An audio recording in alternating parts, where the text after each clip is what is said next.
Okie dokie, I think it's live stream. Yes, I believe it is. Hello, I am Jane Frizzell, and this is Wednesday office hours live stream. And the topic the last couple weeks has been combined effects, which is sort of a dull topic, but very important.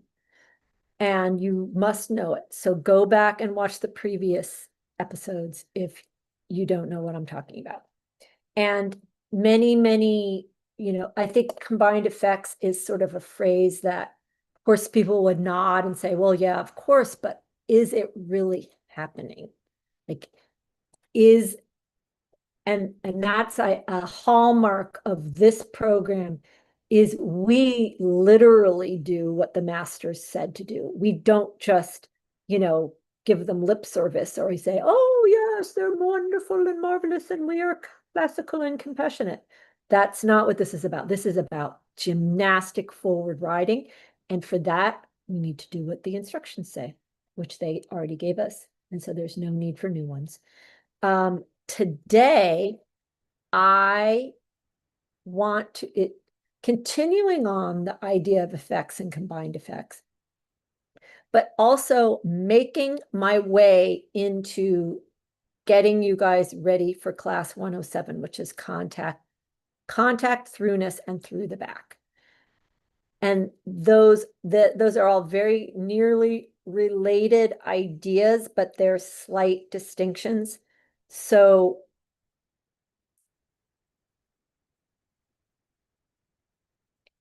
and throughness is anything beyond just riding a horse on the most basic contact, which means the reins aren't floppy.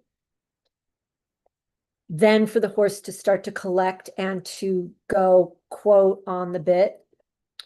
Read the sections between page 81 and 83 in here if you want to see to get a little more detail about what I'm about to state. Very abbreviated right now. To go from the condition of a natural outline to a frame that is just on a contact, but then to go for the horse to start to come on the bit or go to the bit in collection or on the bitness requires a degree of throughness. And what throughness, it is most basic idea about throughness is that the tissue is conductive. And okay, I'm going to say this.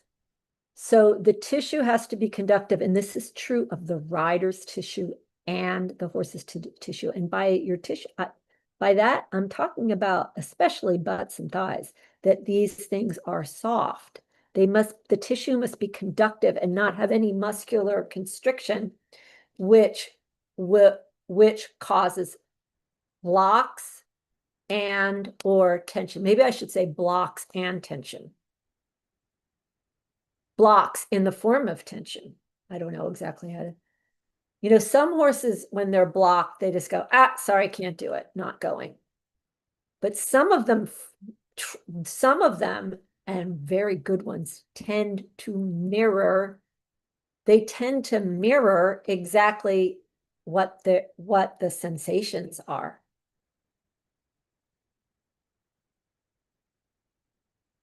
Which is very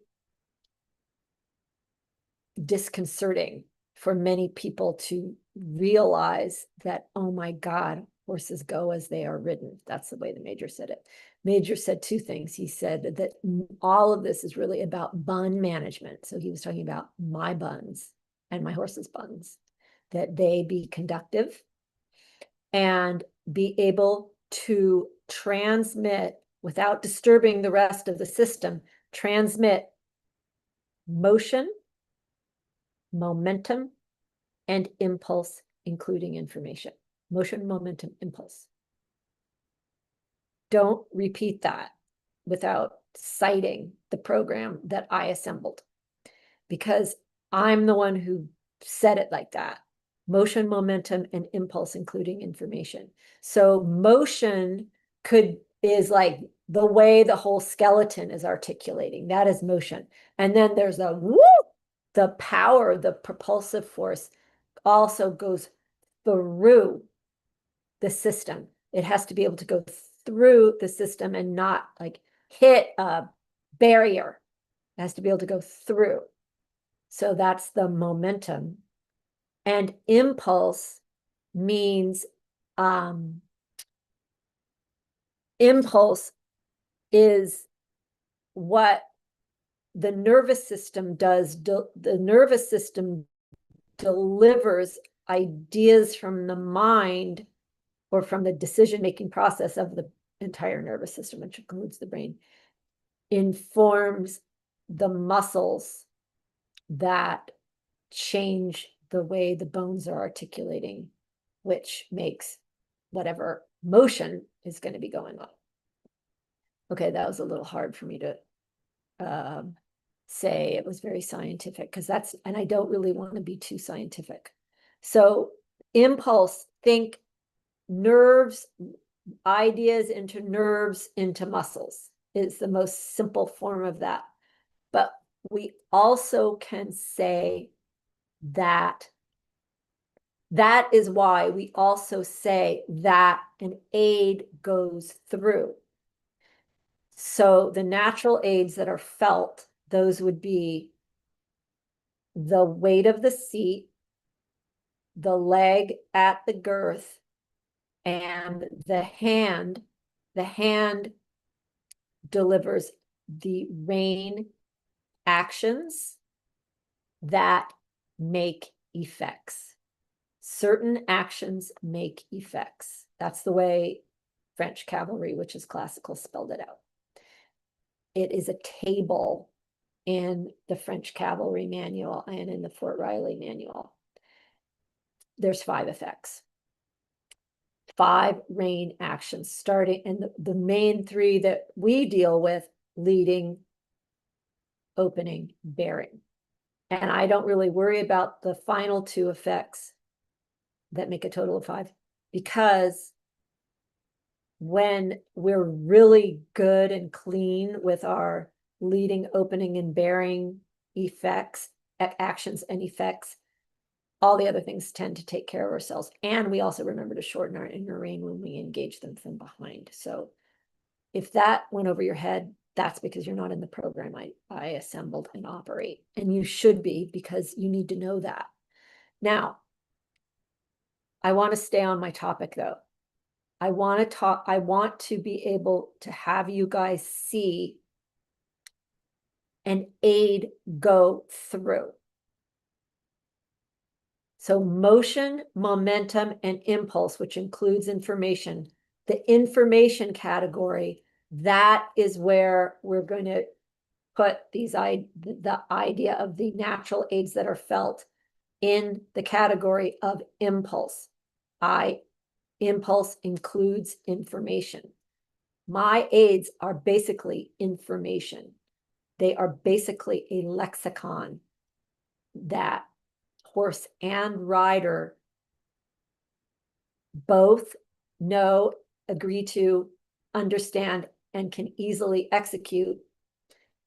And that lexicon means that they are clearly assigned meanings. Some of that language is classical, Somer, and some of that was mine. I'm not going to cite everything. There'll be a bibliography overall in the description below. I want to now, if I can do the screen share, keep this focus today and show a situation where the primary instigating aid of all decent riding, which is the weight of the seat, will instigate motion from the horse from behind. So I am going to now hang on, let me figure, I have to concentrate. Screen share, screen share. We're going to do this screen, and I'm going to share this screen. Okay, Now, this is just going to play over and over, and I'm just going to talk. This is just a quarter turn on the forehand. It's just a right hand 90-degree turn from a halt.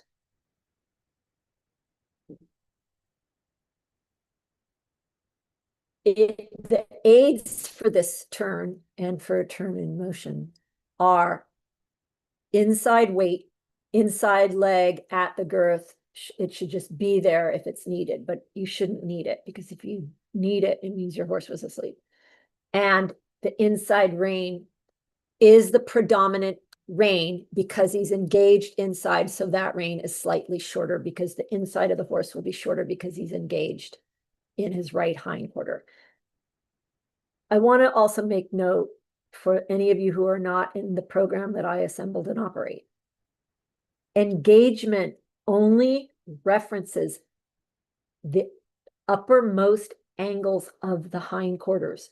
We do not engage a mouth or a mind or a back or any of that.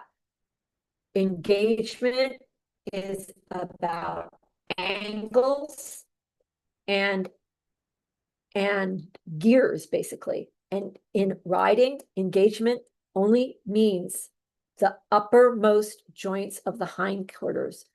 Those angles become closed, flexed or closed. They do close by load bearing. That is what engagement is, and it only references hindquarters. So now that we've gotten that out of the way. So now watch this horse's butt. Yeah, so you could see the whole muscles of the right side of his butt twitch and that whole side activate. Watch again. This is just the same thing over and over. Yep, he just felt it and he acted. So his motion is being started from behind. There it comes. There it goes. So that is an aid going through. And the aid that went through was the weight of the seat. The weight of the seat. It went through and instigated the going. One more time. I'm loose, and now, yep, there he goes. Okay. So that aid, imagine what it was like through the right side of my seat, was that weight just dropped straight through into his hindquarters. I want to make a statement. I don't apply my seat bone. I didn't do anything with my seat bone. I'm sitting soft and I allow my natural weight, like starting with my earlobe on the right side, drop. And the horse is super soft also. So I'm super soft and he's super soft. And it just, the weight becomes more predominant on that side and activated his right hindquarter. You can see how squishy he is, how soft and conductive it all is. Yeah, it just is all, there's no resistance in the system here. So this is basically one single aid going through. This is the inside weight of the seat going through into the horse's right hindquarter. He didn't flick an ear. He didn't change anything. He didn't move his neck. He didn't bulge against my right leg. He only acted in his right hindquarter, which is where that aid, when it's properly educated and calibrated, is meant to affect.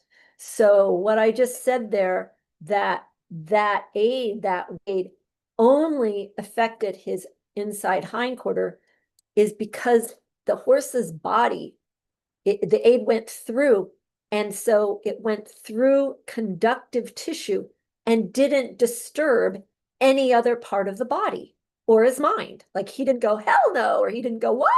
It just went through. So it just went through into the body part that it's meant to go through to, and that's it. Now, this might seem like I'm going on and on about a very minor thing, but the people in the United States, I'll just keep it narrowed down to the United States. The people in the United States that understand this and routinely train this, I know them all. Like, there aren't many that are getting this done, but this is exactly what you must get done. So for this aid to go through, we have to have a very soft, supple situation and a horse and rider that both understand it. The aid is the weight of the seat, and when it's a well-trained soft horse, that can be a very tiny weight, as a tiny weight oscillates a fine balance. So, and that's actually a pretty huge effect. And, let me try to show you on my palm. I don't know. Like, just imagine it's just like, boom. It's just not much weight at all, but it went straight into him. From this, that instigating weight aid that made the engaging effect in the horse's body, from this, many other phrases, for lack of a better word, in the riding can be built. But the most important thing for today is to see how a single aid had a very big effect on that part of the anatomy that it was meant to address, and affected only that part of the anatomy. There it is. So you can see that whole right side go whoop. All right, I hope that's really clear, and I hope that you could see the weight of the rider's seat going through into the horse. And next week, that is a direct effect of a causing aid in a through situation, meaning that the horse's body is conductive of motion, momentum, and impulse, including information. And that is a single effect. Just plain to see here. Now, next week, we're going to examine another situation in riding with more single effects combined. So we'll see combined effects. We will be able to see, let's say, inside weight, horses in front of the legs, so the legs at the girth, the horse is active. Inside rein's going to disappear. About 24 of you guys will know exactly what that's going to make for next week. The rest of you will either have to look it up in Harry Bolt or wait till next week.